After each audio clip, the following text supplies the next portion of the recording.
Oh.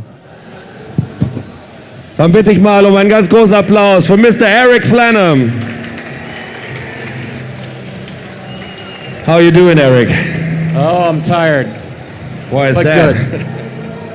So, Eric, before we go into the Q&A, what did you? I mean, you're our lead game designer. So, what was your feeling when we learned that we won the award for Best Online Game of Gamescom 2010? Oh, I thought that was great. I mean, we've worked on the game for several years now, and it just feels great that the first time that we show the game publicly, we get an award like that. That was just fantastic.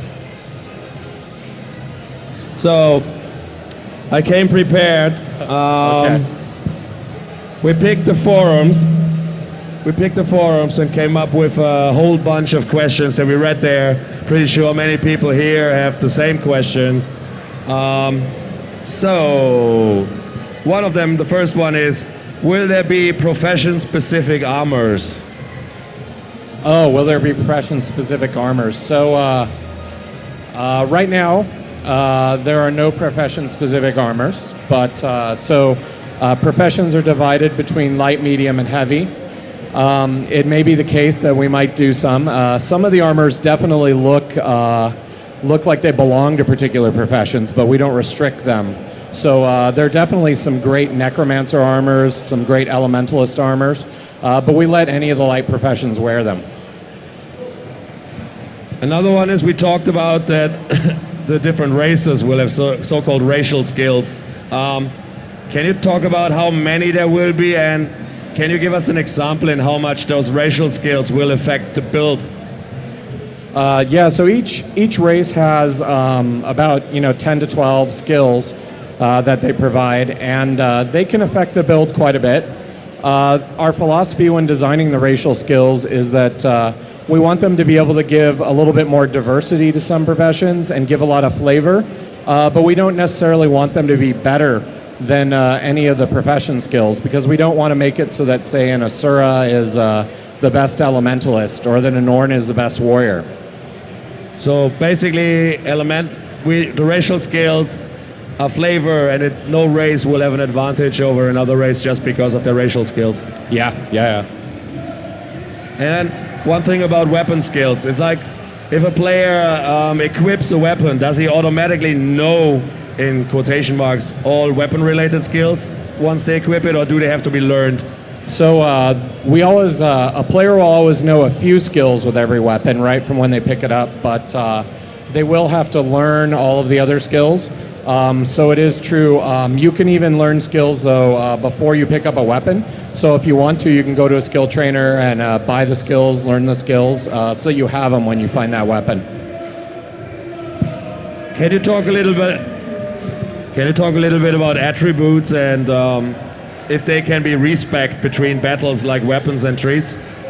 Yeah, so attributes are a way for the player to customize themselves and make themselves better in particular ways. For example, you can increase your vitality to increase your health. Yeah, we want people to be able to respec attributes really, really easily. I think people are familiar in Guild Wars 1, we let you respec attributes kind of on the fly.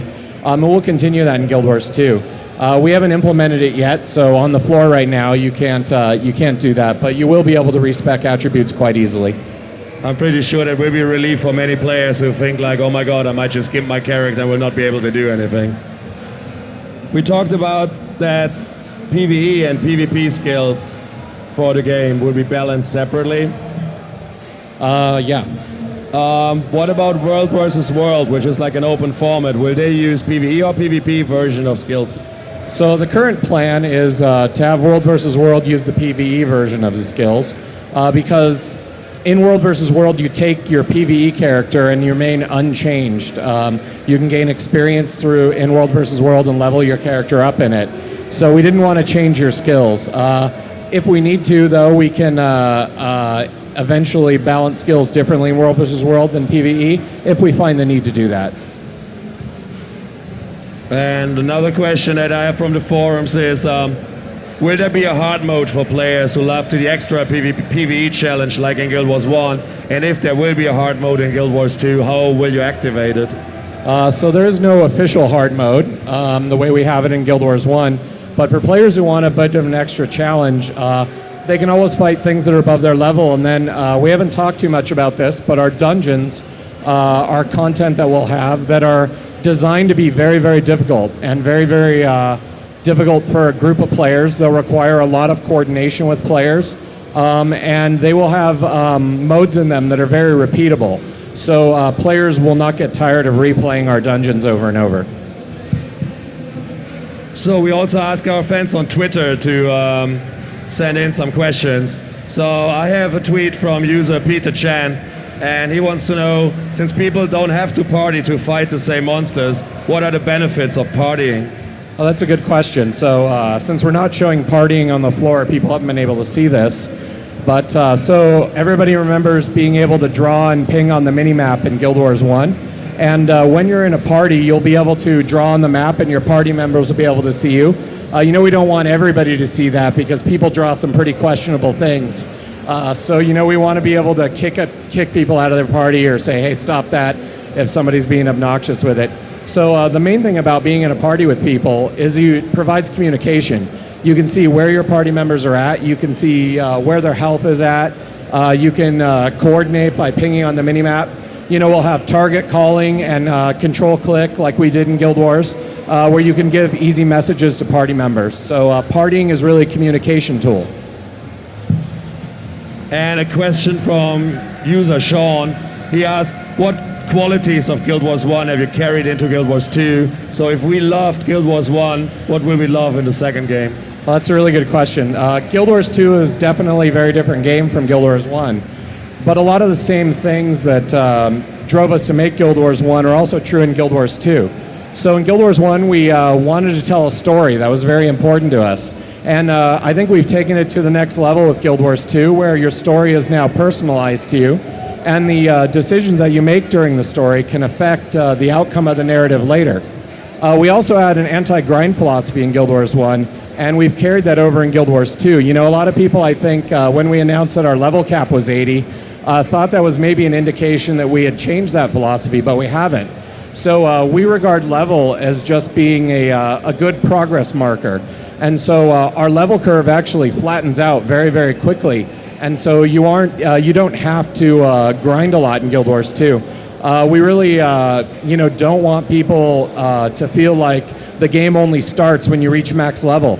And so that's why we have things like the Shatterer out in the world, at level 48, and that Earth Elemental at level 1, and the Swamp Behemoth at level 15. We think people should be seeing really cool stuff and encountering cool monsters all the way through the game. And the game doesn't start when you're at max level. I just had a quick look. We have time for like 3-4 questions from the audience. Anybody got a question for Eric? Oh, way.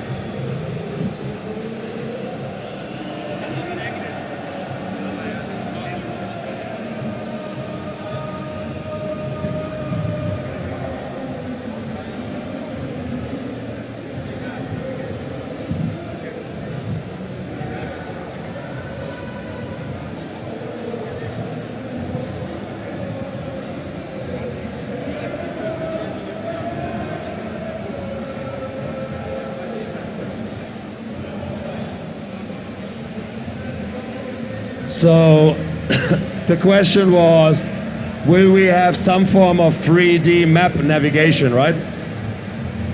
3D map navigation? Yeah, like when you open the map, it's like 3D. It's like not just a flat map. So the question was, will we have any sort of 3D map navigation? So, I think are you talking about like when you're in a house on different levels of a cave, things like that? Yeah, so the idea is that eventually you'll be able to tell things like, especially when we implement underwater, it's going to be very important that players are able to see, I'm in a house or I'm in a cave down here and to see the levels. So yeah, the map will eventually be able to show you kind of what level of the world you're at.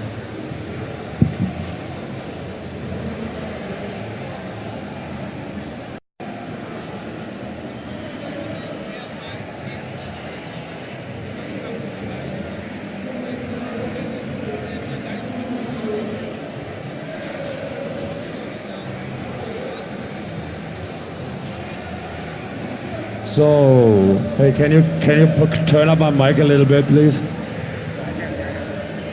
So, the question is, they've seen concept art and they've seen some things of pole arms, but they don't pop up in the official list of weapons we so far mentioned. So, will there be pole arms? Will they come later, or? Yeah, so really early on we had pole arms included in the game, and we actually kind of did all of our concept art for our weapons and included pole arms in the set, which I think a lot of people caught up on.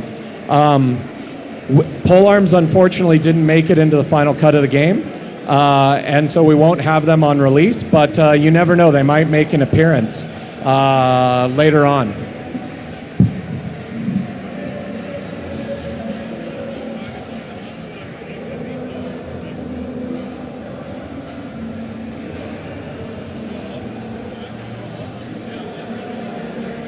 Okay.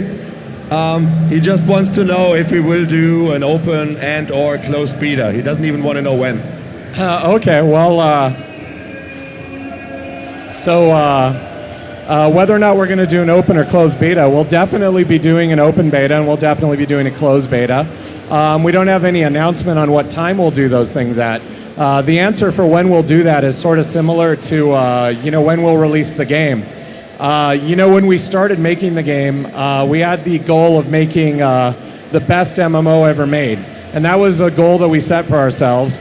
And so, the answer to that is we will release the game when it's ready, and we'll have open and closed betas when we're ready to do it. You guys will be the first people to know when we're ready to have an open beta or a closed beta. And we'll announce that closer to the time we're ready to have it. But you don't have to worry about it. We're definitely going to do it. Just had a look, we're out of time because our friends of Ion will be on stage in like 4 minutes or 5. So I would say thanks, Eric, for being here and asking all those questions. A big hand for Mr. Eric Flannum. Thank you. Just wanted to say you guys are the best fans at Gamescom. Our booth is the best booth. It seems like you guys are having a big party and having fun, and I think you guys are great. Thank you.